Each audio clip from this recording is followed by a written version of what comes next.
Bonjour, je me présente. Moi, c'est Béatrice. Je suis étudiante en troisième année de médecine maintenant. Puis ça me fait vraiment plaisir d'être accompagnée de Véronique ce soir pour vous présenter notre beau programme qui est la médecine à l'Université Laval. Je vais commencer par vous présenter un plan de ce qui va se passer ce soir. Donc, on va faire une petite présentation brève de qui que nous, on est. Sinon, pourquoi l'Université Laval? Le programme, ça ressemble à quoi, nous, à l'Université Laval? Les nouveaux projets, dont Aventure Médecine. Les profils, qui sont une belle particularité de notre faculté. Ensuite, la mobilité internationale aussi, qui est un gros avantage à venir étudier à l'Université Laval. Sinon, ça ressemble à quoi notre vie étudiante? Puis, quand vous aurez des questions, vous pourrez les poser. Aussi, on a Madame Mélanie Brûlé qui est avec nous aujourd'hui, qui va s'occuper dans le chat de répondre à vos questions sur l'admission. Si c'est des questions d'autres plus personnelles, vous pourrez lui écrire directement. Sinon, on peut écrire dans le chat pour tout le monde. Là, ça va lui faire plaisir. C'est la meilleure personne qui peut répondre à vos questions, honnêtement, en ce moment. Pour ce qui est de la présentation, nous, on va commencer. Je vais commencer par me présenter. Donc, moi, je l'ai dit un peu tantôt, je suis en troisième année du préclinique. Puis, on va vous expliquer un petit peu plus tard qu'est-ce que ça veut dire, ça, troisième année du préclinique, parce que je comprends que ça vous dit probablement pas grand-chose. Je viens directement, moi, du cégep. Fait que j'étais un petit bébé de 21 ans, là. Fait que l'an prochain, dans les hôpitaux, là, je vais me faire dire que je suis jeune pas mal. Mais sinon, qu'est-ce que j'ai fait avant? J'ai étudié au cégep au secondaire. Puis, dans le fond, c'est ça. Je suis une troisième année en 3 ans. Bonjour, moi c'est Véronique. Si vous voulez ouvrir vos caméras, là, il y en a quelques-uns qui c'est ouvert, mais c'est toujours intéressant de vous voir. Moi, je suis en deuxième année du préclinique sur 2 ans. Donc, ça veut dire que je rentre à externat l'an prochain. Moi, j'ai fait 2 années dans un autre programme universitaire auparavant. Puis ensuite, j'ai pris une année sabbatique pour essayer de retrouver finalement dans quoi je voulais être. Puis j'ai pris la décision pendant cette année-là d'aller en médecine. Puis c'était vraiment le choix parfait pour moi. Super. Donc, maintenant, là, qu'on nous connaît bien, est-ce que, là, je ne sais pas trop comment que ça va fonctionner, là, mais mettons, il y a une petite. Et vous pouvez lever la main là, dans le chat. Là. Si à main levée, vous pourriez me dire, est-ce qu'il y a des gens qui viennent du cégep en ce moment? Je ne sais pas si vous allez trouver. OK. C'est dans réaction, en bas, il y a lever la main. OK. Fait qu'on a quand même beaucoup de gens qui viennent du cégep. Sinon, là, je vais laisser les mains se baisser, là. OK, Tiglou. Est-ce qu'on en a qui viennent d'un contingent universitaire? Super. OK, super. Est-ce qu'on en a qui viennent du marché du travail? Parce que oui, ça se peut de décider de venir en médecine du marché du travail. Parfait. Euh, Puis, j'imagine le secondaire, est-ce qu'il y en a qui viennent du secondaire ou autres contingents qu'on ne le sait? OK, super. Donc, si on continue comme ça va nous permettre d'un petit peu plus personnaliser. Ah, cool, en France. Il doit être quand même tard. Donc, c'est ça, ça va nous permettre d'un petit peu plus personnaliser notre présentation aujourd'hui. Fait que c'est super qu'on ait un grand pool de gens ce soir. Moi, premièrement, je vais vous présenter pourquoi l'Université Laval. Donc, qu'est-ce qui fait que l'Université Laval est quand même unique en son genre? Donc, honnêtement, en ce moment, c'est quand même la meilleure année pour vous montrer que le programme d'études est en constante évolution. Ça, c'est parce que à partir de l'année prochaine, il va y avoir 2 nouveaux campus délocalisés affiliés avec l'Université Laval, donc un à Rimouski, un à Lévis, dont on va vous parler un petit peu plus tard. Mais ça, c'est le gros projet qu'on a fait, que la faculté a fait. Là. Moi, j'ai pas rapport là-dedans, mais que la faculté a fait dans les dernières années. Puis c'est super excitant, là, ça s'en vient l'an prochain déjà. Euh, Sinon, on a des belles méthodes d'apprentissage. Là, on sait un petit peu que l'Université de Montréal, c'est beaucoup des cours magistraux, des APP. L'Université de Sherbrooke, c'est beaucoup des APP. APP, c'est des apprentissages par problème. Un petit peu plus d'auto-apprentissage, dans le fond. Puis, nous, dans le fond, ce qu'on offre, on offre un programme qui est un peu mélangé. Dans le sens que moi, je trouve que c'est le meilleur des deux mondes, là. On a à peu près la moitié de nos cours qui sont des cours magistraux. Fait que les cours en grand groupe, quand on est toute la cohorte ensemble, 250, ça va être les cours un petit peu plus spécialisés, comme si on va voir la théorie du système cardiovasculaire, donc la physiopathologie par exemple, un infarctus. Donc ça va être un professeur qui va être spécialisé sur les infarctus, qui va avoir fait un petit peu plus d'études sur les infarctus, qui va venir nous présenter ça en grand groupe. Après ça, on a des types de cours qui sont en petits groupes qu'on appelle. Fait que ça, c'est des groupes d'environ 6 à 12 personnes dont on va vous parler un petit peu plus tard. Puis des APP. Donc, nous aussi, on va pouvoir se pencher sur un problème un petit peu plus. Donc, la semaine passée, j'ai eu, mettons, un APP que c'était un, un gars qui arrivait en traumatisme à l'hôpital. Fait que qu'est-ce que je fais à partir de là? Quelle radio je demande? Quelle prise de sang je demande? C'est quoi son diagnostic à lui? Qu'est-ce qu'il faut donner en urgence comme type de médication? Donc, ce genre de choses-là. Puis, on en discute avec, c'est tout le temps, soit des médecins, donc des médecins de famille, des médecins spécialistes ou des résidents. Sinon, on a un corps professoral de qualité. Comme je vous disais, si on a un cours sur l'infarctus du myocarde, ça va être la personne qui est spécialisée parce à Québec, on a un grand pool de médecins qui est à notre disposition. Puis sinon, on a un beau grand laboratoire d'anatomie. Là, vous n'avez peut-être pas eu la chance de le voir, mais vraiment, là, c'est unique en son genre. On va vous en reparler un peu plus tard. Sinon, ce qui est un grand point qui attire beaucoup les étudiants, on pense, c'est que l'université est un leader en mobilité internationale au Canada. Ça veut dire qu'on a beaucoup d'opportunités de nous aller étudier à l'international, de faire des petits projets à l'international. On a des belles infrastructures, fait que le Vendry, c'est moderne, c'est à la fine pointe de la technologie. Puis nos nouveaux campus délocalisés vont l'être aussi. Puis la ville de Québec, honnêtement, moi, je suis biaisée. J'ai fait toute ma vie à Québec, mais c'est vraiment une belle ville. Là. Ça marie quand même bien la ville. C'est sûr que si vous venez de Montréal, c'est pas, vous vous dites que c'est de la région, mais moi, je dis que c'est pas de la région. C'est vraiment une belle vie de ville. Puis on a la nature qui est juste à côté. Là, fait que c'est vraiment super. Sinon, quand je dis que le réseau de formation clinique est bien, mais il est grand aussi. Dans le fond, nous, on est à Québec ici, puis on dessert tout l'est du Québec. Fait que si pendant l'externat, on a à faire des stages en région, on peut aller aux îles de la Madeleine, on peut aller en Gaspésie, on peut aller sur la Côte-Nord. Fait qu'on peut aller vraiment un peu partout pour avoir une belle exposition en région aussi, ce qui est toujours super le fun. Sinon, vous l'avez peut-être jamais vu, mais le pavillon Vendry, ça ressemble un peu à ça. Là. On voit la cafétéria, on voit le devant du pavillon. Puis c'est vraiment un grand pavillon qui est magnifique, qui est super beau. Puis dedans, il y a la faculté de pharmacie, la faculté de sciences infirmières, il y a physio, ergo, kin. Fait que pas mal toutes les spécialités de santé sont là. Sinon, on a l'Exocytose, qui est notre café étudiant, qui est super apprécié des étudiants. Fait que, mettons, moi, quand je sors d'un cours puis mes amis sont pas là, je m'en vais à l'Exo, puis je sais que je vais avoir quelqu'un avec qui jaser à l'Exocytose. Sinon, le CRA, c'est notre bibliothèque à nous qui est en même le pavillon. Fait qu'on n'a même pas besoin de sortir pour aller à la grosse bibliothèque de l'Uni. On a notre propre bibliothèque scientifique qui est à même le pavillon. Puis sinon, notre fameux laboratoire d'anatomie. Ça, je vais vous en parler un petit peu plus. Là. Véro pourra me compléter si elle a d'autres choses à dire parce qu'elle aime bien le laboratoire d'anatomie. Mais dans le fond, c'est unique en son genre, vraiment. Là. Il y en a quelques-uns au Québec, mais nous, c'est le plus grand, si je peux me permettre, au Canada, je crois.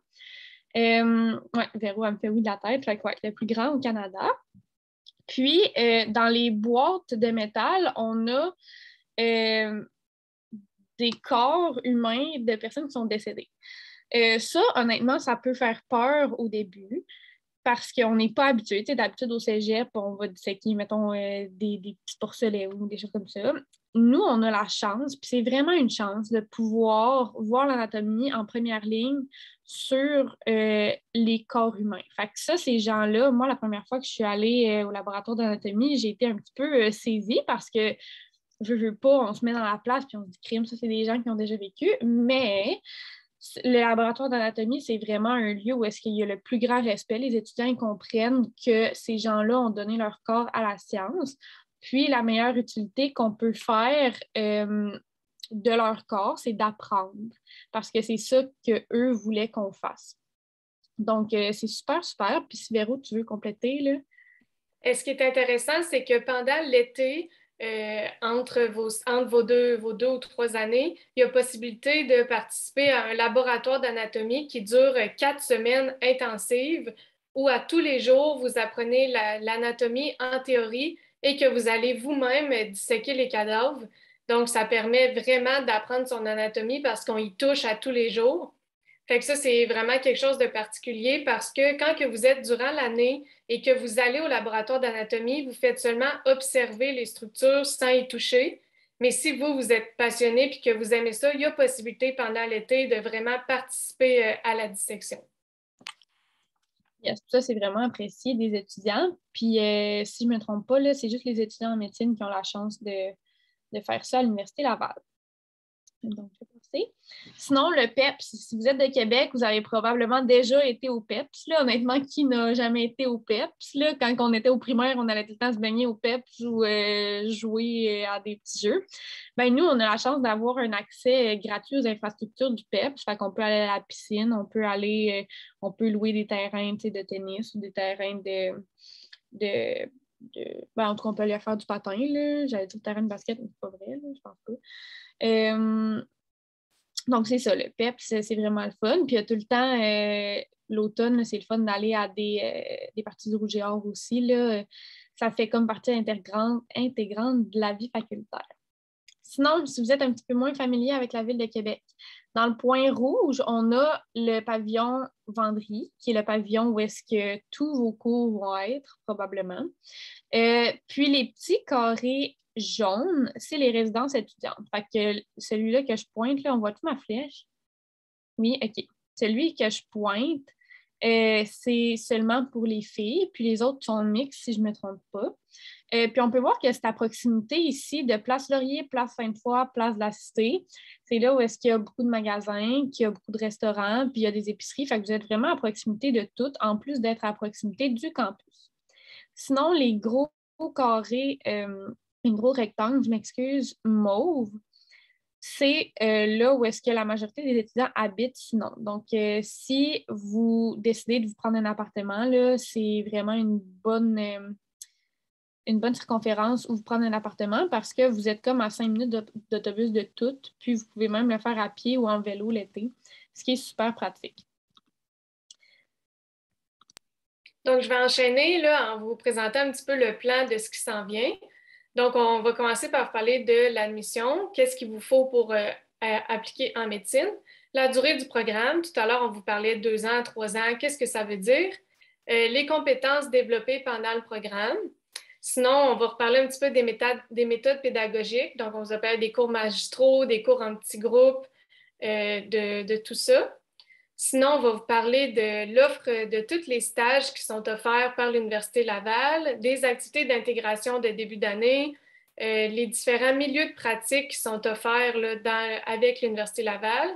Sinon, un petit exemple d'une semaine type d'un étudiant, donc à quoi ça peut ressembler. On va terminer en vous parlant du nouveau projet Aventure Médecine et de tous les profils et options que vous avez l'opportunité de choisir pendant votre parcours. Donc, pour commencer, l'admission, j'imagine que ça ne vous est pas inconnu. Donc, il vous faut votre cours de mathématiques, physique, chimie et biologie du secondaire et du cégep pour pouvoir appliquer.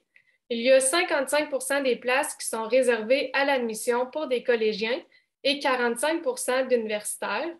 Donc, si vous êtes universitaire et que vous pensiez que si vous n'étiez pas pris à votre première application, ça ne marcherait jamais, bien, c'est vraiment faux. Il y a presque la moitié des gens dans le contingent qui viennent de l'université. En fait, comment ça fonctionne l'admission? Tous les candidats doivent passer le test Casper. Donc, c'est un test en ligne où il y a des mises en situation et que vous devez répondre en tapant.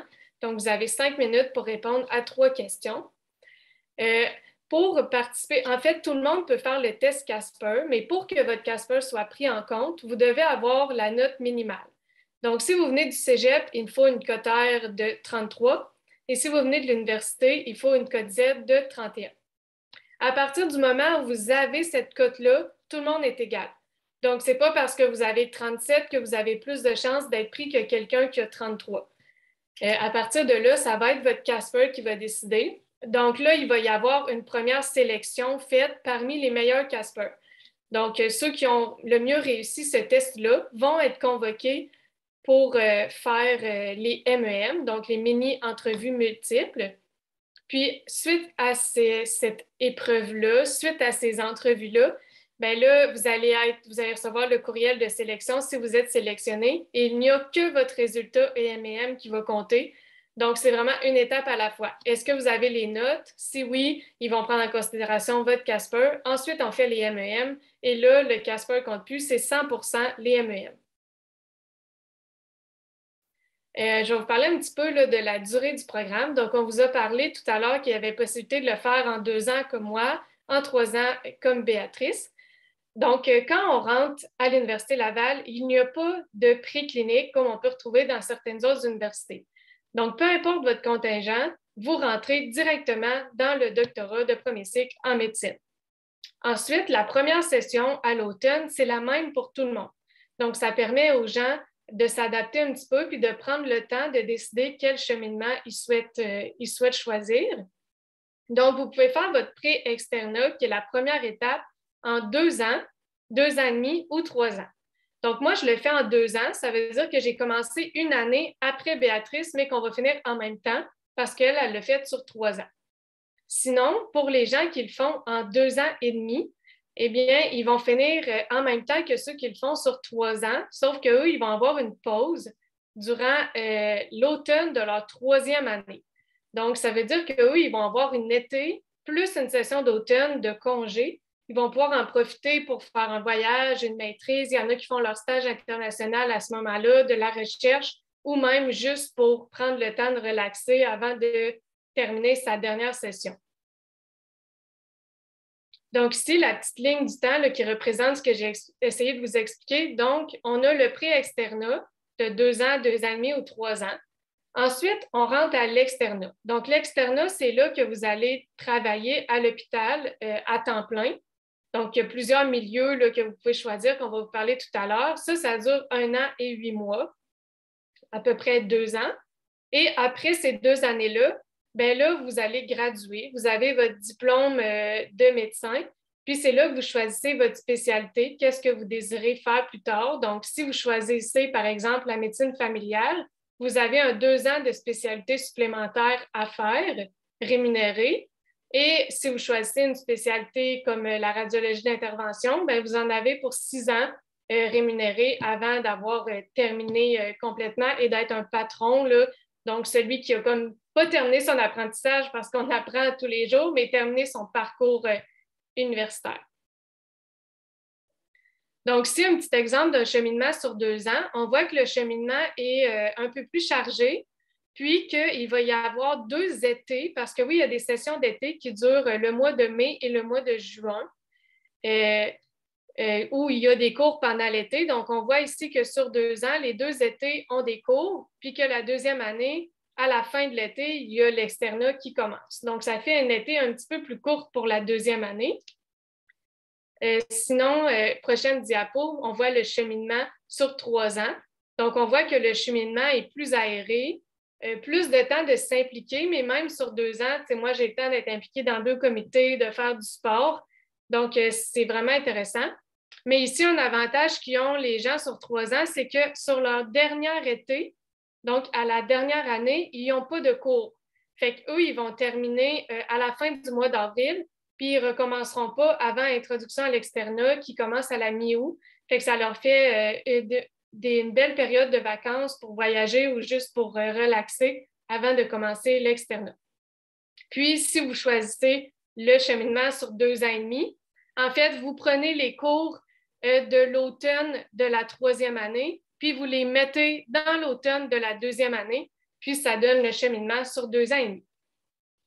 Il y a aussi, peu importe le parcours que vous choisissez, il y a un cours qui s'appelle Suivi du développement des compétences sur la prochaine diapositive, qui est un cours en fait longitudinal réparti pendant votre pré-externat et votre externat, où vous êtes jumelés individuellement avec un mentor, qui peut être un patron ou un résident, qui va vous suivre pendant toutes vos années.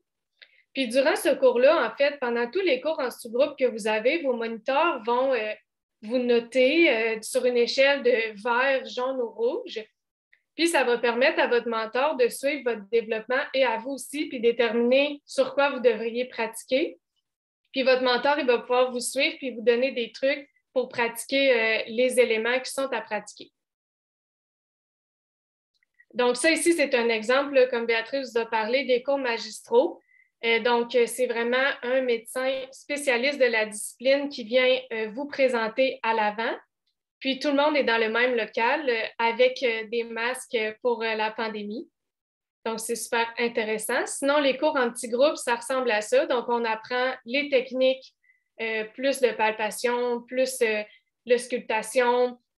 Donc, des trucs plus techniques où on va être avec un résident ou un patron puis vraiment un petit groupe pour favoriser là, un meilleur apprentissage. Puis on peut se pratiquer entre collègues à réaliser nos techniques. Ici, on voit des belles images du centre Apprentice, qui est un centre qui est directement dans le pavillon Vendry, où on peut avoir accès durant le pré-externat, mais surtout durant l'externat, où c'est là qu'on va se pratiquer avec les manœuvres plus techniques avant de le faire sur un vrai patient directement. Donc, on voit l'intubation, pratiquer un accouchement. Donc, c'est là que ça se passe. Sinon, on a des stages d'immersion clinique qui ont lieu dès la première session. Donc, ça, c'est vraiment des stages d'observation que vous pouvez choisir à quel hôpital vous voulez aller observer. Puis, vous allez passer une journée ou une demi-journée avec un médecin ou un résident, vraiment pour être tout de suite immergé dans la pratique clinique, là, puis vous faire une idée, est-ce que vous avez vraiment pris le bon choix de carrière. Donc, en première année, on voit qu'il y a un stage à l'urgence et une spécialité que vous pouvez choisir. Puis en deuxième, troisième année, c'est d'autres choix. Donc, ça permet de voir là, un bel éventail de différentes spécialités. Donc, sinon, si on vous présente un petit peu les milieux pratiques, là, à Québec, on a beaucoup, beaucoup d'hôpitaux. Puis chaque hôpital a sa petite spécialité un peu. Là, on s'entend qu'à l'Hôtel Dieu de Québec, même si c'est spécialisé un petit peu plus dans les cancers ou au CHUL, quand c'est plus le centre mère-enfant, il va quand même avoir les autres spécialités. Là, c'est quand même des hôpitaux. Mais c'est sûr que, mettons, CHUL, c'est reconnu pour être le centre mère-enfant. Sinon, Hôtel Dieu de Québec, comme j'ai dit, c'est le centre d'oncologie. Enfant Jésus, c'est traumato. Fait qu'ils ont chacun leur petite discipline là, à eux. Sinon, on a un institut universitaire en santé mentale comme à Montréal, ils ont un peu. Puis cardio-pneumo aussi, ils ont leur hôpital chouchou. Fait que c'est juste pour dire qu'on a quand même beaucoup, beaucoup de centres dans la ville de Québec. Et sinon, si jamais là, vous voulez aller faire votre externat en région, c'est toujours possible. Donc, pour l'instant, là, c'est toutes ces régions-là qui sont possibles. Donc, il y a Baie-Comeau, Chandler, Joliette, Lévis, Matane-Rivière-du-Loup, Témiscouata, Rivière-du-Loup, il y a Thetford Mines, Montmagny et Rimouski. Donc, c'est vraiment des super beaux milieux. Puis les avantages de faire son externat en région sont vraiment multiples. On va vous parler un petit peu plus un peu plus tard de c'est quoi les avantages de faire son pré-clinique en région. Fait que c'est un petit peu les mêmes pour l'externat. Sinon, la semaine type d'un étudiant en médecine, si je commence par juste mettre mes cours en grand groupe, donc les cours magistraux, on a à peu près 6 heures sur un horaire de 3 ans, à peu près 6 heures de cours magistraux par semaine. Là. Même moi, j'en ai un petit peu moins cette session-ci. C'est sûr que Véronique, elle en a un petit peu plus, vu qu'elle fait en 2 ans. Mais on a environ 6 heures. Donc, ensuite, on va rajouter nos cours en petits groupes. C'est rare, je vous dirais, qu'on a 3 cours en petits groupes par semaine, à part si on le fait en 2 ans, encore là. Mais d'habitude, là, il y a peut-être une session dans tous vos 3 ans ou dans tous vos 2 ans que vous allez avoir vraiment 3 cours en petits groupes par semaine. Sinon, on rajoute notre étude personnelle, donc nos lectures, notre préparation de cas, puis nos activités personnelles. Là, si vous voulez vous inscrire à des cours de yoga au PEPS ou faire du bénévolat au café étudiant, là, c'est toujours possible de le faire. Puis ça nous donne une bonne idée de c'est quoi l'horaire d'un étudiant, probablement un étudiant en troisième année plus qu'en deuxième année, en 3 ans plus que sur un parcours en 2 ans. Ça nous laisse quand même beaucoup de trous, pour vous pouvez dormir le lundi matin si vous voulez plus dormir. Le vendredi soir, vous pouvez, mettons, aller faire du ski si ça vous tente un petit peu plus de faire du ski. Fait que vraiment, là, on a le temps de respirer puis on a le temps de vivre en médecine. C'est sûr que les gens, ils voient ça gros. C'est sûr que c'est gros aussi, mais je pense qu'on trouve quand même le temps de respirer à travers ça. Puis même, si Véronique a fait en 2 ans, là, elle voulait qu'on aille faire du ski de fond ce soir. Là. Fait que c'est vraiment possible là, de manier des études en médecine puis une vie à l'extérieur des études en médecine. Sinon, si je vous parle un petit peu plus d'aventure médecine, qui est honnêtement un super avantage que la prochaine année va apporter. Aventure médecine, c'est un projet pour lequel la faculté travaille depuis quelques années déjà. C'est la délocalisation des campus de l'Université Laval, donc de la faculté de médecine à Rimouski et à Lévis. Pour les gens qui ne sont peut-être pas de Québec, là, Lévis, c'est juste en face de Québec. Il faut juste traverser des ponts. Puis c'est comme 25 minutes de Québec maximum. Là. Rimouski, on est à peu près 3 heures, 3 heures et demie de Québec, donc c'est un petit peu plus loin, c'est un petit peu plus rural, mais c'est vraiment magnifique. Donc, pour l'année prochaine, il va y avoir 250 places par année en médecine, dont 18 places à Lévis et 18 places à Rimouski. Puis pour ça, on n'enlève pas nécessairement des places en médecine, là, c'est juste qu'on les relocalise, puis même, je pense qu'on en rajoute. Donc, ça fait un total de 36 étudiants là, dans les milieux délocalisés. Puis, je vais vous parler un petit peu. Là...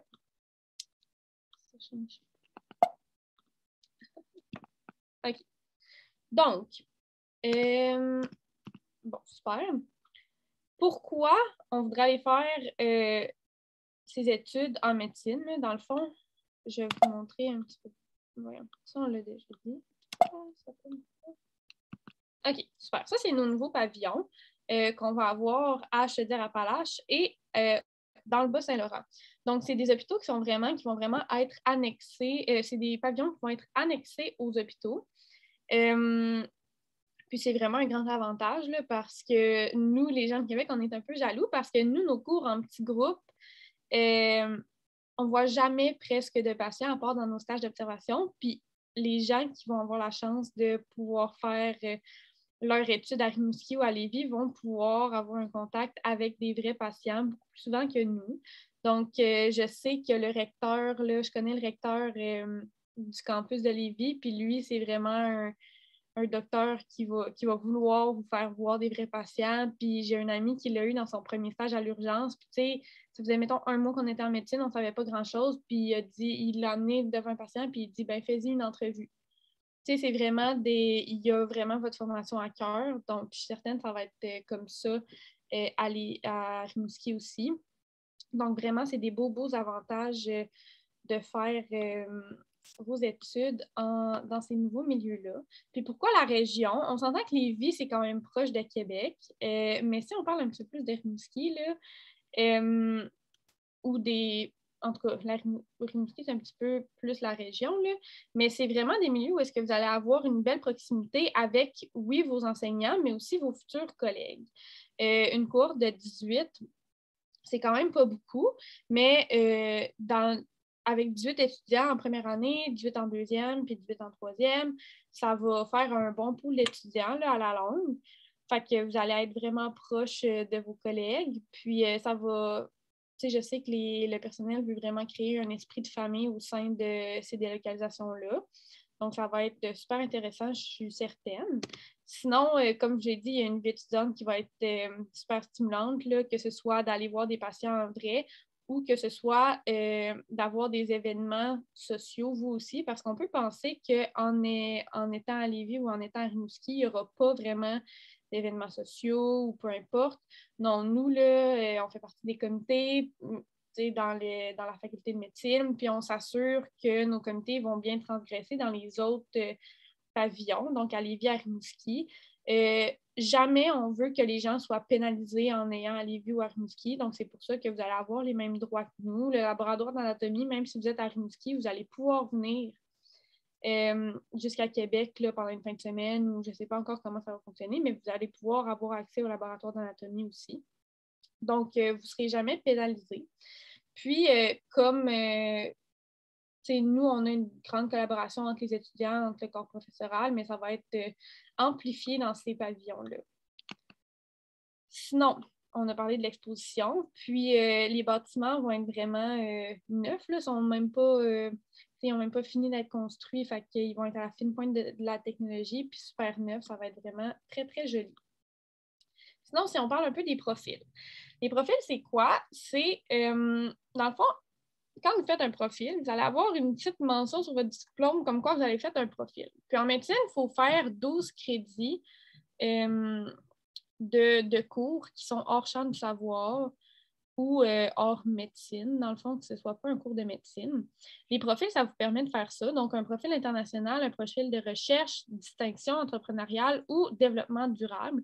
C'est toutes des options qui sont devant vous pour les profils. Puis, par exemple, le profil international, les gens vont avoir des cours sur la santé à l'international, par exemple. Puis, au terme de ce profil-là, vont pouvoir aller faire des stages à l'international pendant l'été. Donc, l'Université Laval offre un stage de 9 semaines dans des pays, surtout d'Afrique et d'Amérique du Sud, je vous dirais. Puis vous êtes jumelé avec un autre étudiant en médecine, puis c'est ça, vous partez 9 semaines pratiquer la médecine dans des pays comme le Bénin, le Nicaragua, le Sénégal. Donc, c'est des pays dans ces environs-là. Sinon, le profil recherche, ça va être un profil où est-ce que vous en doutez, vous allez faire un projet de recherche au terme de ça majoritairement. Puis vous allez avoir acquis beaucoup d'érudition dans la recherche. Puis c'est vraiment ça pour chacun de nos parcours. Fait qu'à la fin, vous allez avoir vos 12 crédits pour la faculté, puis en même temps, vous allez avoir une petite mention sur votre diplôme qui est toujours le fun à avoir. Sinon, là, c'est ça, on peut faire un MBA, on peut faire une maîtrise, on peut faire de la recherche, des micro-programmes pour les 12 crédits aussi. Puis il y a plein de petits cours là, que je vous ai parlé, là, comme de mobilité internationale, des stages interculturels qui vous donnent des crédits aussi, des stages en région isolée. C'est tous des stages qu'on va vous parler un petit peu plus tard. Sinon, un des stages qui est bien aimé des étudiants, puis que moi j'ai fait l'été dernier, c'est des stages SAROS. Les stages SAROS, c'est des stages de 4 semaines, puis c'est de l'observation en région, puis c'est pour promouvoir la région auprès des étudiants en médecine, là, dans le but qu'on tripe sur la région, puis qu'on va y retourner. Puis honnêtement, moi, ça a très bien marché. Je ne sais pas si j'étais influençable ou... mais je pense que je tends quand même vers une vie en région, une pratique en région plus tard, mais j'ai trippé sur mon stage SAROS. C'est environ 40 heures par semaine. Puis moi, j'ai accompagné là, pendant mes semaines, j'ai accompagné une semaine une gynécologue, une autre semaine un chirurgien, une autre semaine un interniste, puis la dernière semaine, c'était un anesthésiste. Fait qu'on a vraiment une belle exposition là, très tôt dans notre parcours. Puis juste pour vous donner une idée, là, ça, là, la faculté vous fournit, le SAROS vous fournit un logement, puis vous êtes payé, logé, nourri. Puis ça, c'est comme la vue que j'avais de mon logement, qui est quand même incroyable. J'ai pas ça de ma maison à Québec. Sinon, si on parle d'un stage un petit peu plus exotique, il y a des stages interculturels, comme je vous ai parlé, qui sont possibles. C'est d'une durée de 6 à 8 semaines. Puis, on peut voir à travers de ces stages-là là, les conditions de vie, les conditions de vie sociales autant que matérielles, des personnes qui sont un petit peu plus marginalisées ou dans des situations de pauvreté ou encore des personnes réfugiées.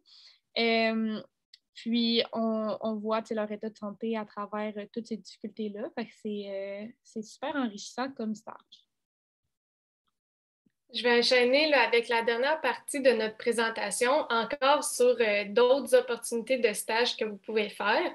Donc, il y a un stage qui est offert dans les Premières Nations, dans les communautés des Premières Nations et des Inuits d'une durée de 4 semaines. Donc, ça vous permet de vous exposer à une réalité qui est vraiment différente de la nôtre ici au centre du Québec et dans la capitale nationale. Donc, c'est un stage, encore une fois, qui est rémunéré à 40 heures par semaine. Sinon, il y a un stage de médecine en région isolée. Ça, c'est un stage, moi, j'aurais vraiment aimé le faire, mais comme je suis sur 2 ans, ben, j'ai seulement 2 étés pour faire des stages. Donc, j'ai dû choisir 2 autres stages, mais ça a l'air très, très, très intéressant. Donc, ça dure une semaine. Cette année, c'est à Baie-Comeau. Les places sont limitées, puis c'est vraiment de la médecine de brousse. Donc, vous allez dans le bois, puis il y a quelqu'un qui vous montre qu'est-ce que vous faites si vous êtes pris avec peu de ressources dans le bois, puis qu'il faut que vous mainteniez une personne en vie. Donc, ça a l'air super intéressant. Sinon, un autre stage, c'est avec les réfugiés. Donc, ça, c'est super intéressant parce que ça se déroule sur 2 sessions. Dans la première session, vous allez avoir des cours théoriques pour vous sensibiliser puis pour apprendre comment ça fonctionne. Puis à la session d'hiver, vous allez être jumelé directement avec une famille de réfugiés qui arrivent ici au Canada. Donc, vous allez les accompagner là, tout au long de leur parcours. Donc, ça aussi, ça a l'air super intéressant. Puis comme je disais, c'est ça, il y a des avantages au parcours 2 ans, au parcours 3 ans. Mais si vous êtes sur 2 ans, en fait, vous avez comme 2 étés, donc vous avez l'opportunité de faire 2 stages différents. Alors que si vous êtes sur 3 ans, bien, il y a l'opportunité de faire 3 stages différents ou même plus. Donc, si on enchaîne sur la mobilité internationale, donc au pré-externat, on en a parlé tout à l'heure, il y a un profil international. Donc, dans ce profil-là, vous allez avoir des cours théoriques, mais il y a aussi l'opportunité d'aller faire un stage de 9 semaines dans un pays à faible ou à moyen revenu. Donc, ça, il y a possibilité de le faire pendant l'été ou pour les gens qui font leur parcours en 2 ans et demi, comme vous avez une session de libre à l'automne, il y a plusieurs personnes qui choisissent ce moment-là pour réaliser leur stage. Donc, c'est super intéressant. Il y a différents types de stages et différents pays où vous avez l'opportunité d'aller faire ces stages-là. Une autre opportunité à l'externat, même chose, vous pouvez aller faire un échange avec des étudiants de d'autres pays. Donc, pendant 3 mois, vous pouvez choisir un mois, je m'en vais à Madagascar, un autre mois au Pérou, un autre mois en Suisse. Donc, c'est des stages qui sont reconnus, encore une fois, c'est l'équivalent de ce qu'on a ici. Puis, vous avez une mention sur votre diplôme là, lorsque vous avez fait votre stage à l'international.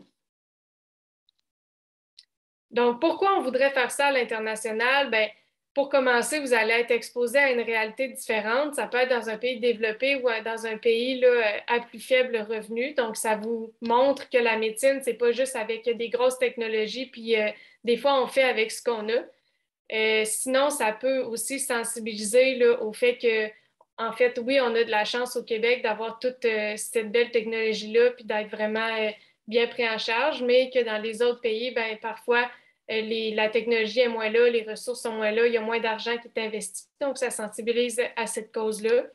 Puis, il y a plein d'autres avantages, là, comme juste pour vivre l'expérience, pour comprendre les déterminants de la santé. Donc, en quoi la pauvreté, ça peut influencer la santé. Sinon, ça permet de développer son ouverture d'esprit. Donc, plein d'autres avantages. Oui, faire un stage international, ça coûte de l'argent, mais avec l'Université Laval, ben, vous allez avoir de l'aide. Donc, il y a le bureau des bourses qui est directement à l'université que vous pouvez consulter pour avoir de l'argent.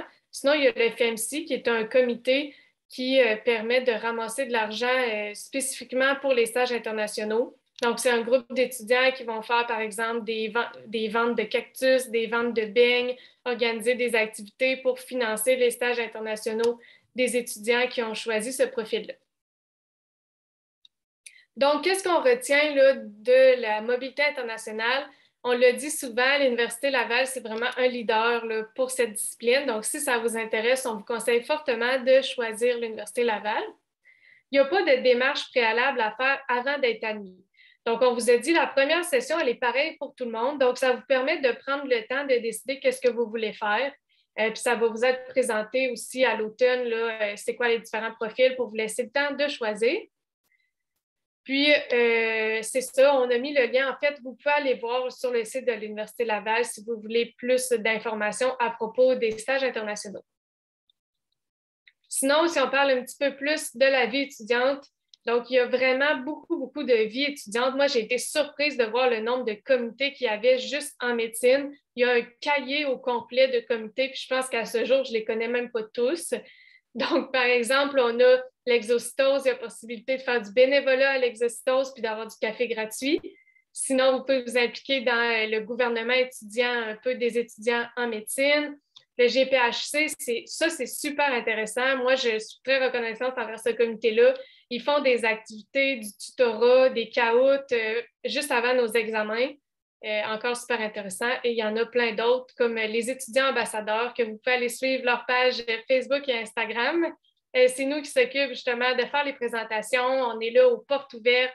On fait des présentations dans les écoles secondaires, au cégep. Puis on fait aussi la relance téléphonique. Donc, si vous recevez une offre d'admission, on va vous appeler pour répondre à toutes vos questions. Sinon, comme je disais, il y a énormément d'associations étudiantes, il y a des intégrations aussi au début d'année.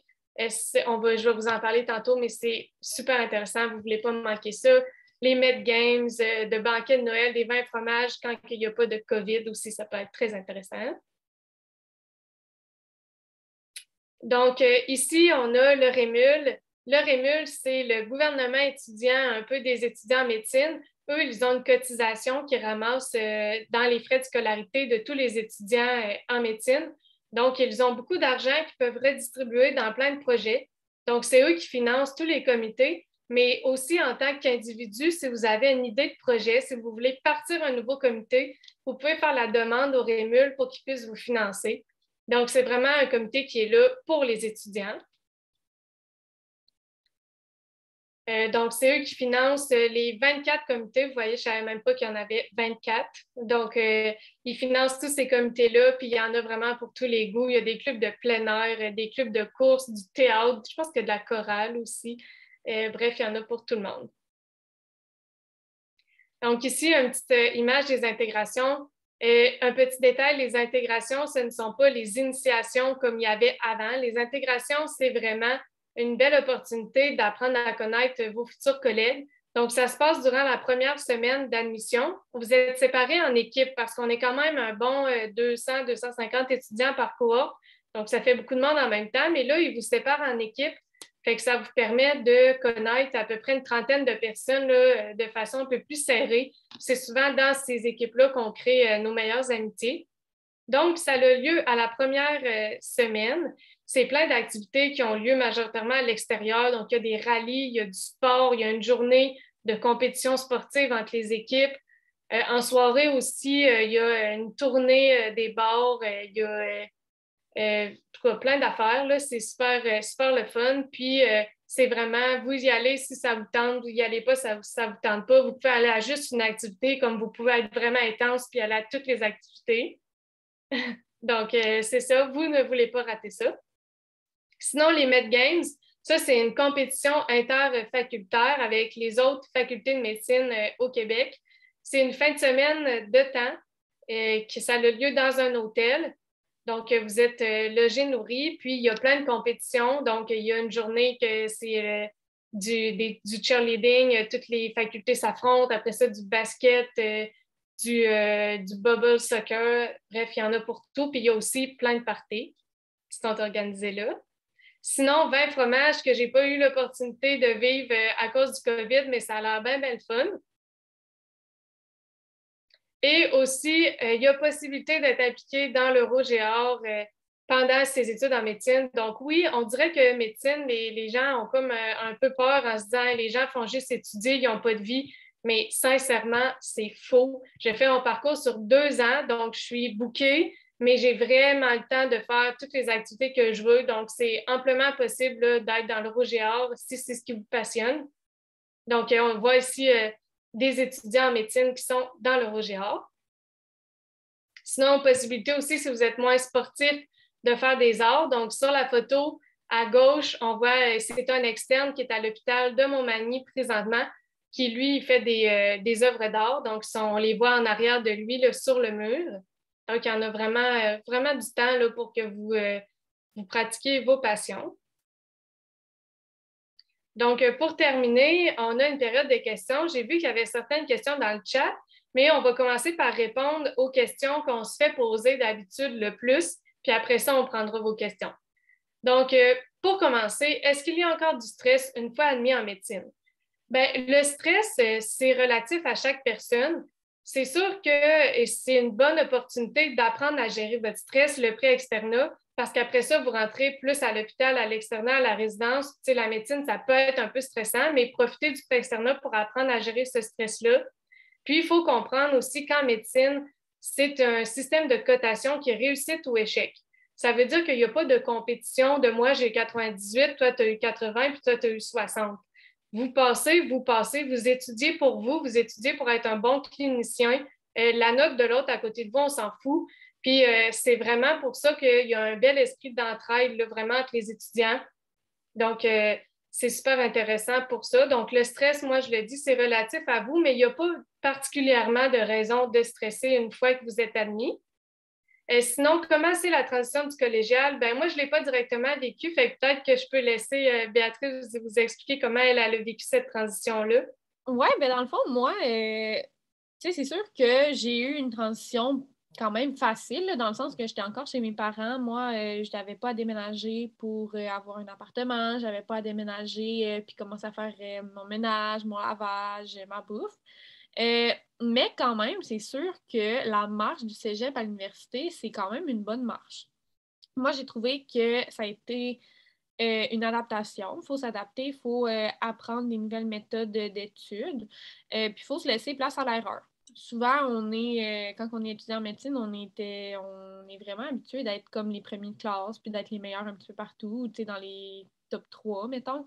Puis là, vous êtes avec une gang de gens que c'est toutes des top 3, presque la moitié des gens qui ont déjà fait un programme universitaire avant, fait qu'ils ont une longueur d'avance sur vous. Il va avoir des notes qui vont être moins bonnes, mais c'est pas grave. Comme Véro vous a dit, c'est pass or fail. Fait au final, vous vous comparez juste avec vous-même. Mais c'est vraiment super trippant. Là. Je veux dire, la vie universitaire, moi, j'ai trouvé que c'est une vie qui est beaucoup moins stressante que la vie au cégep parce qu'on est là où est-ce qu'on veut être. Moi, la médecine, c'est vraiment là où est-ce que je voulais m'en aller. Puis après ça, quand je suis entrée en médecine, je me mettais vraiment moins de pression parce que je savais justement que j'étais avec les top 3 de chaque cégep du Québec, mettons. Puis le top 3 de chaque programme universitaire du Québec. Fait que c'est difficile, mais c'est très faisable. Puis vous faites vraiment des bons amis qui vivent la même chose que vous partagez des méthodes d'études. Fait que l'entraide, justement, c'est plus. Puis c'est ça. Sinon, si vous avez d'autres questions, on s'en jasera à la fin, mais ça se fait bien. C'est une grosse marche, mais ça se fait bien. Merci. Donc, finalement, est-ce qu'il y a de l'entraide? Oui, vraiment, tous les étudiants sont à la cafétéria entre les cours ou justement au CRA, puis on s'entraide, on s'envoie des résumés et tout. Donc, ça, je ne sais pas trop d'où ça sort, cette rumeur, mais c'est faux. Sinon, comment je peux... Ben, la rumeur que dans le fond, il y a de la compétition, là, mais c'est ça, il n'y en a pas du tout. Finalement, comment je peux me préparer au Casper et au MEM? Bien, on n'a pas vraiment le droit d'en parler en détail parce que c'est confidentiel. Par contre, le truc qu'on peut vous donner, c'est vraiment d'être vous-même. En fait, ces tests-là sont faits pour déceler c'est quoi votre personnalité, puis est-ce que entre les questions, vous êtes vous-même ou là, vous vous contredisez. Donc, vraiment, restez vous-même.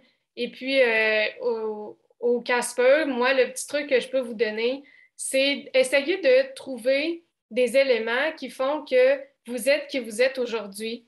Donc, qu'est-ce qui est arrivé dans votre vie qui a forgé votre personnalité? C'est quoi les expériences qui vous ont arrivées qui ont fait que vous êtes qui vous êtes puis que vous avez grandi par rapport à ça? Je trouve que c'est des choses qui sont pertinentes de savoir juste pour nous, mais aussi quand on veut un peu expliquer comment on est, ben c'est vraiment intéressant d'en parler. Sinon, dois-je aller aux intégrations? Il n'y a personne qui est obligé d'y aller. Vous pouvez aller à juste une activité comme vous pouvez aller à aucune activité. Peut-être que vous vous dites, ben, tu sais, moi, j'ai comme 30, 35 ans, ça ne me tente pas vraiment d'aller avec des jeunes. Mais, tu sais, il y a des activités qui sont uniquement justement pour les gens plus âgés, qu'on appelle la journée de la sagesse. Il y a des journées faites pour les étudiants parents où ils peuvent amener leurs enfants. Donc, il y en a vraiment pour tout le monde. Puis, tu sais, même les journées où vous êtes mélangés avec des petits cégepiens comme Béa, là, qui ont 21 ans, ben c'est, tu sais, moi, j'en ai là, des amis là, qui ont 30 ans, là, puis qui ont fait, ils ont travaillé avant, puis c'est juste intéressant parce qu'ils ont quelque chose de plus à nous apporter. Donc, non, il n'y a personne qui est obligé, mais sincèrement, vous voulez y aller parce que c'est là que vous créez là, vos meilleures amitiés. Sinon, il y avait une question dans le chat que j'ai vue. C'est vrai, tout à l'heure, j'ai dit la cote Z pour les collégiens pour le contingent universitaire. En fait, c'est la cote de rendement universitaire. C'est votre cote Z, mais adaptée en fonction du programme. Donc, il y a des programmes que ça va être adapté à la hausse dépendamment de la force du programme. Mais là, vous pouvez aller voir sur le site de l'université. Là, il y a des pages, des tables, là, des talons qui permettent de vous faire une idée de votre cote de rendement selon votre programme. Sinon, est-ce que l'horaire d'un étudiant est pareil à chaque semaine, si on parle des cours en sous-groupe et magistraux? En fait, non, c'est quelque chose qui est intéressant, mais en général, votre horaire risque d'être un peu différent chaque semaine. Donc, oui, c'est sûr que votre cours de locomoteur, il est souvent le lundi avant midi, mais ça peut varier. Vos cours en sous-groupe, des fois, il y en a, des fois, il n'y en a pas. Comme à la première session à l'automne, vous commencez avec votre cours de sciences fondamentales pour les 4 premières semaines, puis après ça, vous embarquez dans vos cours de cardio et pneumo. Donc, tu sais, c'est sûr que l'horaire est publié là, sur le portail une fois que vous êtes admis, puis vous allez voir votre horaire du début à la fin. Sinon, est-ce qu'il y aura des résidences étudiantes en région? Donc, à l'externat, en fait, il y a le stage de médecine familiale qui doit être fait en région. Donc, vous avez un 6 semaines qui est fait en région pour tout le monde, sauf des gens d'exception, comme si vous êtes un parent qui habite à Québec, que vous faites partie du Rouge et Or, que vous ne pouvez pas aller en région, bien, vous pouvez être accommodé puis avoir un stage à Québec. Ça, c'est des stages là, où vous avez un logement fourni. Sinon, pour les résidences en région, oui, il y a possibilité d'en faire, surtout dans le réseau de l'Université Laval. Mais moi, vous voyez, je ne suis même pas encore rendue à la résidence, donc je ne sais pas encore toutes les possibilités qui s'offrent à moi. Mais je ne sais pas si la question est un petit peu plus posée pour dire est-ce qu'il y a des résidences quand tu fais aventure médecine à Rimouski ou à Lévis, donc ton pré-externat, genre des résidences pour habiter là, là? Ah! En tout cas, si c'est ça la question, est-ce qu'il y a des résidences étudiantes pour habiter à Rimouski, à Lévis? La réponse, c'est. J'avais eu la réponse un jour, là. Je pense que c'est pas officiel, mais tu sais, je pense qu'il y a possibilité de s'arranger avec l'UQAR à Rimouski ou à Lévis. À Lévis, je suis pas sûre qu'il y a des résidences, mais à Rimouski, je sais qu'il y a des résidences étudiantes, là. Fait que, hey, je m'excuse, c'est pas clair, mais je pense pas non plus que c'est clair établi dans la tête de la faculté. Mais sinon, il y a des appartements, puis c'est vraiment moins cher en région. Là. J'ai comme l'impression que le prix d'un appartement en région, c'est le prix de la résidence à Québec. Puis c'est vraiment proche de l'hôpital. Là, fait que c'est ça. Sinon, il y a beaucoup de questions concernant l'admission que moi, je ne suis pas en mesure de répondre, que Mme Brûlé pourra vous répondre. Sinon, vous pouvez écrire directement à la faculté. Si vous allez sur la page de médecine, il y a une adresse courriel qui est écrite admission.ulaval, ça ressemble à ça. Vous pouvez poser vos questions, on va pouvoir vous répondre. Est-ce que je peux intégrer la pédiatrie à la résidence? Ben oui, certainement. C'est une des multiples spécialités que vous pouvez choisir. Il n'y a pas d'âge limite pour déposer une demande d'admission en médecine. Donc, si vous avez 35 ans, que vous avez 4 enfants, que vous venez vous travailler en administration avant, vous pouvez aussi. Fun fact par rapport à... Vas-y. Ben, fun fact par rapport à ça, dans la cohorte à Véro, dans le fond, il y a... il y a une fille qui est 1 an plus haut que moi, qui est dans le fond externe junior, qui est en médecine. Elle a 22 ans, mettons. Puis sa mère a intégré le programme de médecine, puis est dans l'année à Véro. Fait que pour vrai, il n'y a pas d'âge pour rentrer en médecine. Sinon, il y a quelqu'un qui a levé sa main. Donc, Kian, est-ce que tu voulais poser ta question en ouvrant ton micro? Oui, dans le fond, je me demandais, est-ce que j'ai un avantage à étudier à l'Université Laval un baccalauréat pour réappliquer en médecine? Est-ce que, disons, ma cote de rendement est bonifiée?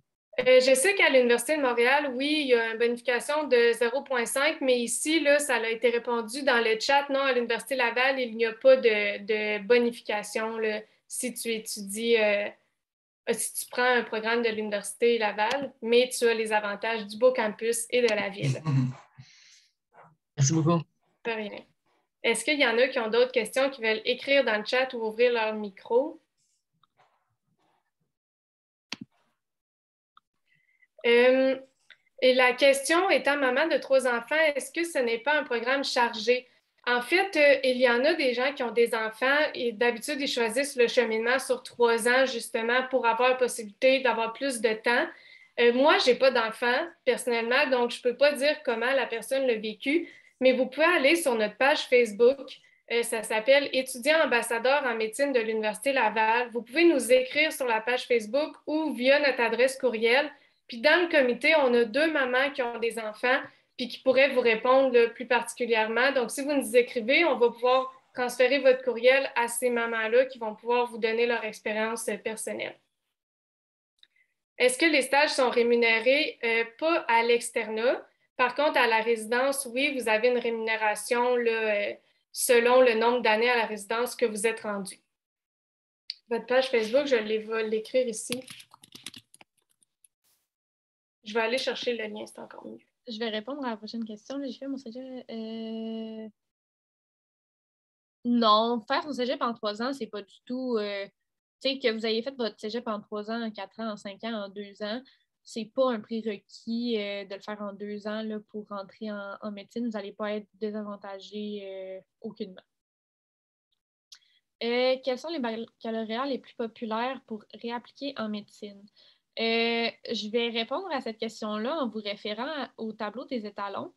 La table des étalons que je pourrais peut-être aller vous chercher pendant que Véro va répondre aux autres questions. Là. Dans le fond, c'est. Je ne sais pas si. Tu sais, peut-être Véro, tu peux mieux l'expliquer que moi, là, vu que j'ai comme jamais eu à m'en servir. En fait, moi, ce que je peux vous dire, c'est choisissez un programme que vous aimez parce que oui, il y a possibilité de rentrer en médecine de plein de façons, d'étudier pendant 5-6 ans à l'université avant de rentrer, mais si vous n'aimez pas votre programme, ça va être encore plus dur. Puis, si jamais vous ne réussissez pas à rentrer, je vous souhaite d'abord au moins un programme que vous aimez. C'est sûr qu'avec la nouvelle façon d'appliquer, avant, c'était le plus fort rentrait. Maintenant, c'est tant que vous avez la cote de 33 ou 31, vous pouvez rentrer. Donc, il y a un peu moins de stress à choisir le programme le mieux coté. Mais si je vous explique un peu, c'est que dans le fond, mettons que vous avez une moyenne de 4 sur 4,3, bien, ça vous fait une moyenne, ça vous fait 4. Mais il y a certains programmes où on considère que le programme est très difficile. Donc, on va augmenter votre note en disant, ah, ça ressemble un peu plus à, on va la booster un peu, alors que certains programmes qui sont considérés un peu plus faciles, qui ont moins de cours, moins de crédits, donc qui vont baisser un petit peu votre note pour que ça soit plus égal pour tout le monde. Puis ça, allez sur le site de l'Université Laval, écrivez table des étalons selon les programmes, puis vous voyez quel programme est le mieux coté par rapport à un autre. Ouais, moi, je l'ai mis dans le chat, là, la table des étalons, fait que vous pourrez aller regarder. Là.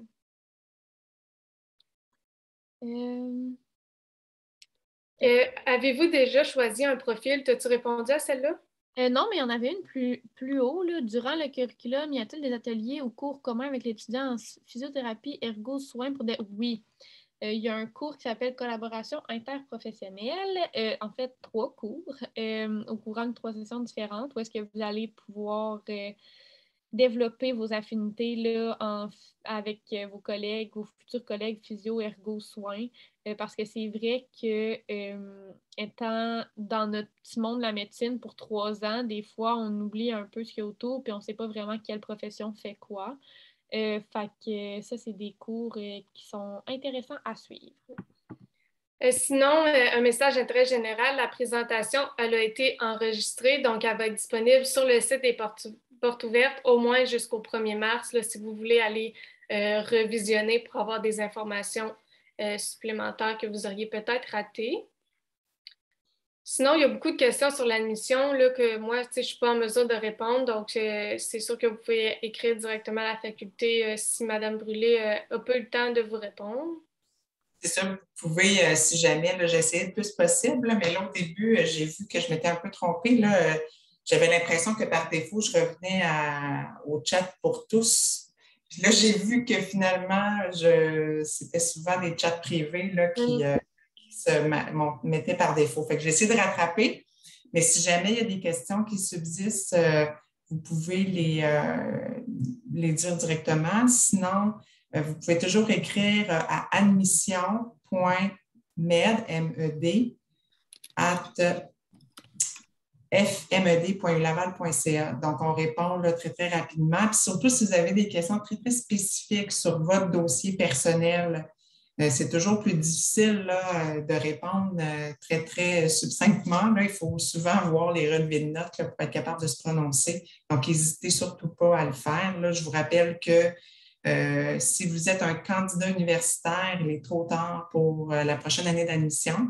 Donc, il faut toujours déposer là, en novembre qui précède l'année visée. Donc, pour tous ceux qui auraient déjà entrepris des études universitaires, là, ça va aller à l'admission 2023. Puis sinon, pour les collégiens, je sais qu'il y avait des gens qui avaient fait des études hors Québec. Là.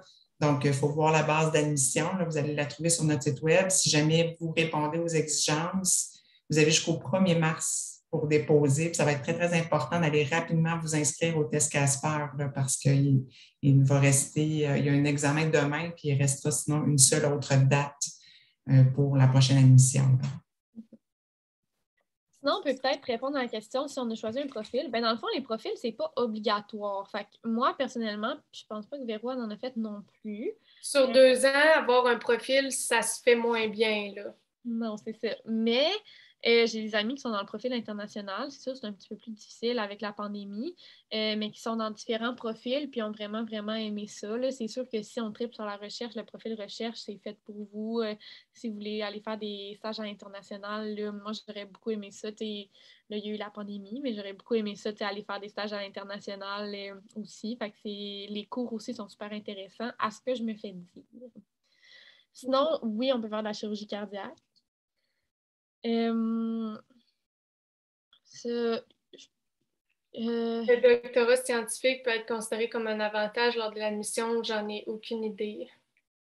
Bien, en fait, moi, je suis en train de répondre actuellement, mais je peux le dire oralement. Il y a une catégorie particulière pour les candidats qui détiennent un doctorat de recherche qui sont en voie de l'obtenir.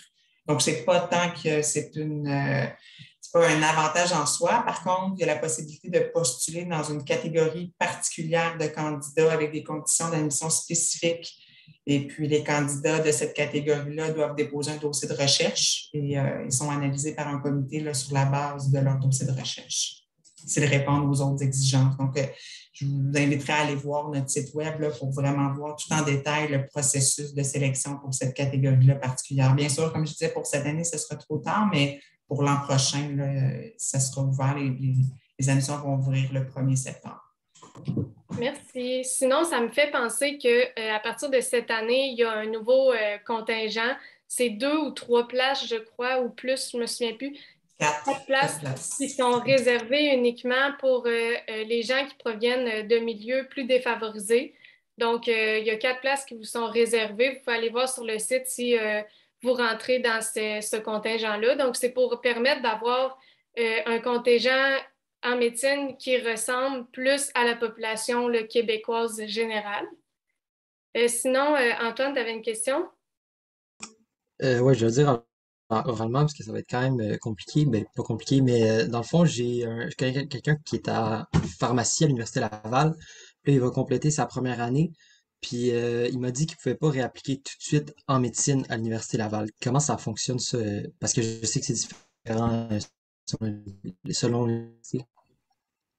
Oui, effectivement. En fait, une fois qu'on a entrepris des études universitaires, c'est-à-dire dès qu'on a minimalement le 12 crédits qui contribuent à une cote de rendement. Puis quand on parle de 12 crédits, on les calcule à partir de la session d'automne. Par exemple, si vous entrez, vous postulez cette année en médecine sur la base de vos études collégiales, vous n'êtes pas pris, vous entreprenez un programme à l'automne 2022, on va la regarder cette session-là.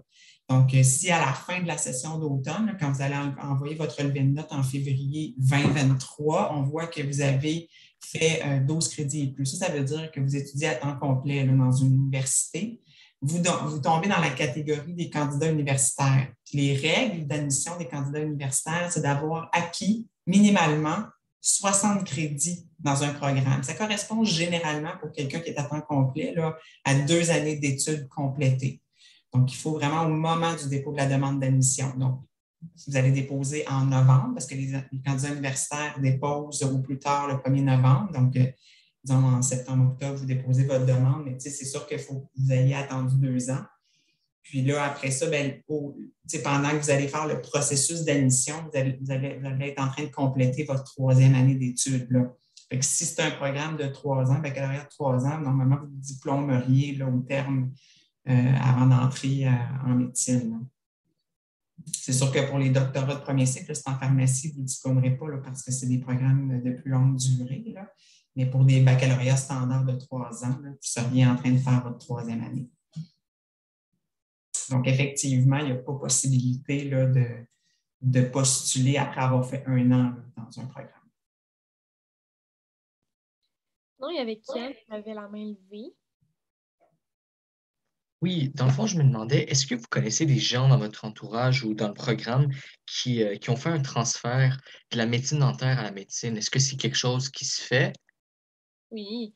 Tu sais, du même ordre que ça se fait de pharmacie ou de tout autre programme qui ont les prérequis, là, ça se fait super bien de médecine dentaire.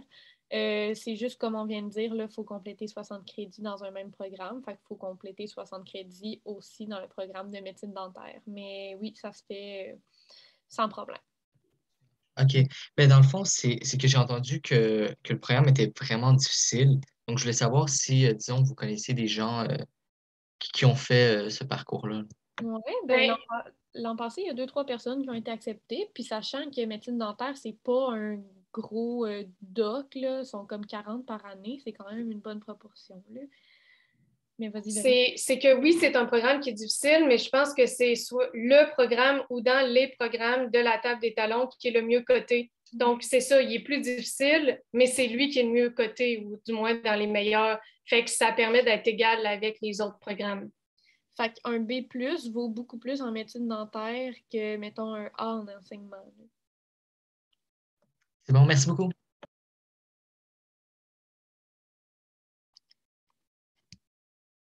Non. Oui, les étudiants étrangers peuvent intégrer la médecine sans problème. Là, encore là, il y a un contingent spécial pour les étudiants étrangers. Fait que peut-être vous référez au site de la faculté. Véro, peut-être une question pour toi. Là. Est-ce qu'il est commun d'avoir des cours crédités si on arrive d'un autre programme en santé? Exemple, physiothérapie. Il y a au moins les 3 cours optionnels qui sont crédités si vous venez de l'université. Donc, ça peut être n'importe quel cours que vous créditez. Sinon, en médecine, il n'y a pas de cours qui peuvent être crédités, outre que les cours optionnels, puis les cours de collaboration interprofessionnelle, si vous les avez déjà faites, peuvent être crédités. Puis si vous avez déjà fait de la recherche ou de l'épidémiologie, il y a ce cours-là qui peut être crédité. Par contre, vous ne pourrez jamais avoir un cours, par exemple, de cardio de crédité ou même de locomoteur ou d'anatomie, ça ne sera jamais crédité. Mais il y a les cours à option, les cours de collaboration et les cours d'épidémiologie qui sont les 3 cours qui peuvent être crédités. Mais malgré qu'ils ne sont pas crédités, là, corrige-moi si je dis n'importe quoi, mais c'est sûr que les gens qui arrivent de physiothérapie ont beaucoup plus de facilité dans leur cours de locomoteur.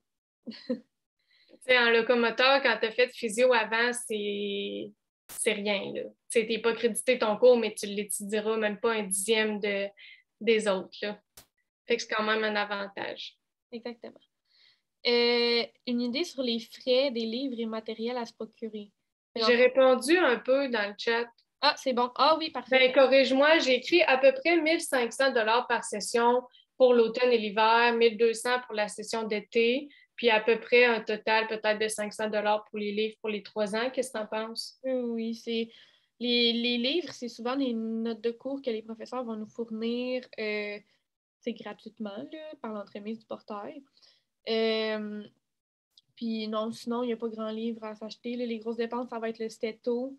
Un livre là, que j'ai ici, là, s'appelle Démarche clinique, mais c'est vraiment un livre qui va nous servir pour toutes nos années de préclinique. Sinon, il y a le livre d'anatomie qui est essentiel, mais ça, c'est pas... Puis les autres livres, vous pouvez les acheter ou pas. Puis si vous les achetez, ben, vous pouvez les revendre l'année suivante, une fois que vous avez terminé votre cours, que vous avez acquis la matière, ou vous les garderez, ça dépend. Okay. Pensez-vous que ce sera les mêmes critères d'admission pour 2023, cote universitaire de 31? Je sais pas. Ouais. Ben, c'est sûr que les critères, pour le moment, ça semble être les mêmes critères. Là. C'est sûr qu'on n'est pas à l'abri. Normalement, c'est des décisions qui se prennent quand même longtemps à l'avance. Donc, j'envisage pas qu'il y aura des changements majeurs. Souvent, ce qui arrive à la dernière minute, c'est plus l'ajout. Là, comme cette année, on a eu l'ajout de nouvelles catégories pour les candidats issus de milieux à faible revenu, mais des changements majeurs au niveau du cheminement scolaire. Généralement, on l'annonce quand même plusieurs années à l'avance. C'est comme le 60 crédits, on l'avait annoncé en 2018, puis pour une application qui a commencé là, en 2020. Là. Donc, il ne devrait pas y avoir de grands changements sur les critères généraux. Là. Sinon, il y a quelqu'un qui a la main levée. Technospark 7P. Une fois, deux fois, trois fois. C'est vrai qu'il est vendu. C'est beau. Sinon, est-ce qu'il y avait d'autres questions, là, soit en main levée ou... J'en voyais une par rapport aux résultats Casper, peut-être simplement, là, j'en ai eu plusieurs là, qui portaient sur la notion du quartile. Là. Je voulais juste préciser que nous, au bureau de l'admission, on ne reçoit pas le résultat quartile là, qui vous a été transmis par Altus. Là. On reçoit vraiment seulement votre résultat. Ce qui fait que nous, ce qu'on fait, dans le fond, c'est qu'on va vous comparer avec tous les candidats qui ont fait le Casper dans votre catégorie de candidats. Donc, tous les collégiens sont comparés entre eux, les universitaires entre eux, et chaque petit contingent est comparé aussi. Les candidats sont comparés entre eux. Donc, le quartile, ça vous donnait un résultat par rapport à où vous vous situiez, par rapport à tous les candidats qui avaient fait l'examen la même journée que vous. Là. Fait qu'il peut y avoir des gens d'à peu près toutes sortes de programmes. Ce n'est pas que des étudiants de médecine là, qui ont fait l'examen cette journée-là.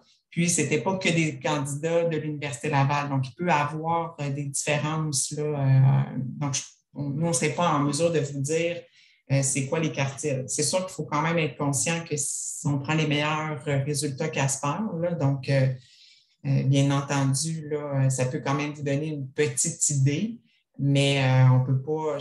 Je ne peux pas vous dire qu'on va prendre tous ceux qui sont dans le 4e quartile, assurément, vont être invités, là, ou ceux du 3e. Je ne suis pas en mesure de vous donner cette précision-là.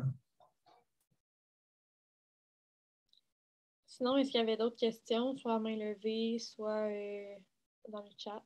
Sinon, nous, on va rester peut-être pour 5 minutes, là, juste voir s'il y a des questions qui se rajoutent.